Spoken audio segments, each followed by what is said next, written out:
네, 학기의 마지막 장 16장입니다. 자왈 불안인지 불기지 환부지냐라. 남이 나를 알아주는 것을 걱정하지 말고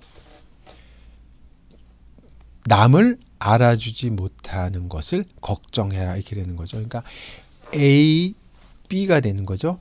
이 문투가 뭐냐, 불안, 환. 그래서 A를 걱정하지 말고 B를 걱정해라. 그래서 문투가 자주 보이는 거예요.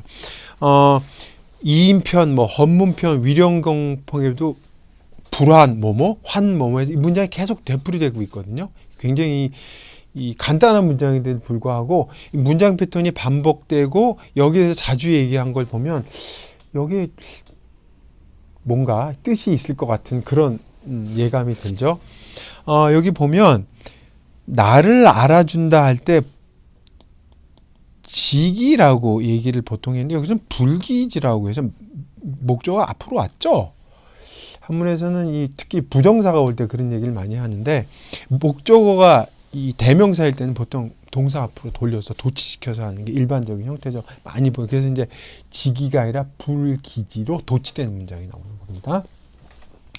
이 간단한 문장인데 불구하고 이 문장이 좀 해석의 논란이 좀 있죠. 왜? 지자 때문에 그렇습니다. 이 문장은 지자만 이해를 하면은 다 해석이 되는 거죠. 일반적인 해석은 송나라 때 성리학이 해석을 한 방식인데 지자를 영어로 말하면 이제 판단하다. 그러니까 모르는 거죠. 어떻게 해석하냐면 남이 나를 판단하는 것을 걱정하지 말고 내가 남을 판단을 할까를 걱정해라. 말이 좀 이상한 것처럼 들리는데 이게 무슨 얘기인가 하면 남을 제대로 판단을 해야 나쁜 사람이면 내가 멀리하는 거예요.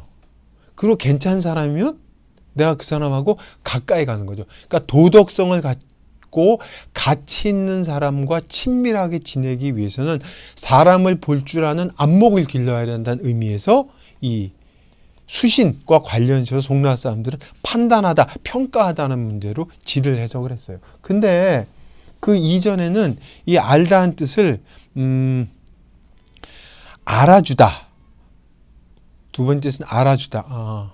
그 사람을 제대로 인정해주다 라는 것이 되는 거예요. recognize 되게 되는 거죠.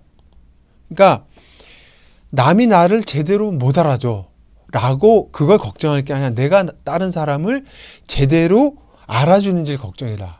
예컨대 공자가 순임금을 평가했듯이 제대로 이해했듯이, 평가가 아니라 제대로 인정해줬듯이 맹자가 공자를 제대로 인정했듯이 남을 장점이나 좋은 점을 인정해서 그 사람을 제대로 파악한다는 게 굉장히 힘든 일이거든요. 그거를 공자가 얘기했다고 보는 거죠. 세 번째는 우리가 흔히 말하는 알다, 이해하다, 그런 뜻도 있지만 understand죠. 요거 understand라고 얘기를 하긴 하지만 여기에는 기본적으로 인간의 어떤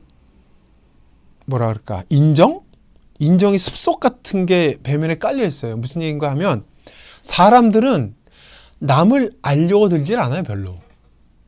근데 뭔 일이 생기면 그것도 모르고 왜 그 사람에 대해서 함부로 평가하기, 또 비난하기 바빠.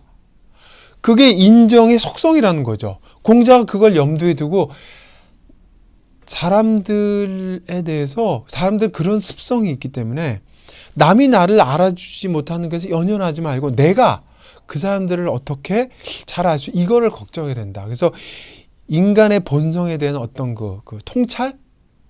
그것이 깔려 있다고 보는 거죠. 그러니까 이게 우리나라는 그냥 알다 이렇게 되지만 여기 가운데에는 지자를 어떻게 해석하는, 영어로 이렇게 표현을 했지만 어떻게 해석하느냐에 따라서 이게 단순한 문장이 아니라 여러 가지가 복합적으로 연계가 된 문장이라고 알 수가 있죠. 어떤 것이건 간에 인정을 해주는 것이건 평가를 해주는 것이건 아니면 이해를 해주시는 것 간에 상관이 없이 남을 알기는 그렇게 어렵다는 게 여기에 공통되는 테마인 것 같습니다. 한마디 덧붙이자면 이제 공자께서 말씀하시기를 뭐 남이 나를 알아주는 거 걱정하지 말고 남을 주어는 내가 알아주지 못하는 걸 걱정해라고 얘기했지만 혹시나 이걸 읽으시면서 공자는 뭐 자기를 남이 못 알아주는 거를 완전 초월했어라고 오해하시면 절대 안 돼요. 공자도 남이 자기를 알아주시는 문제에 대해서 혹은 자기가 남을 제대로 평가하거나 이해하는 문제에 대해서 굉장히 고심을 했던 사람 중에 하나였다는 것. 이게 굉장히 중요합니다. 이거를 잊어버리고 공자를 다 초탈한 사람이나 이걸 완전히 뛰어넘은 사람이라고 생각해서는 안 되는 거죠. 그게 중요합니다. 앞에서 그 15장에서도 가난과 이제 그 부의 문제를 얘기를 했는데 공자의 얘기는 그거예요. 보통 사람들은 가난과 부의 얘기를 하면은 난 가난을 초월했어. 난 부자인데도 그거에 신경 안 써. 라고 초탈하고 이상적인 것처럼 하는 태도의 어떤 위선적인 면을 지적한 거거든요.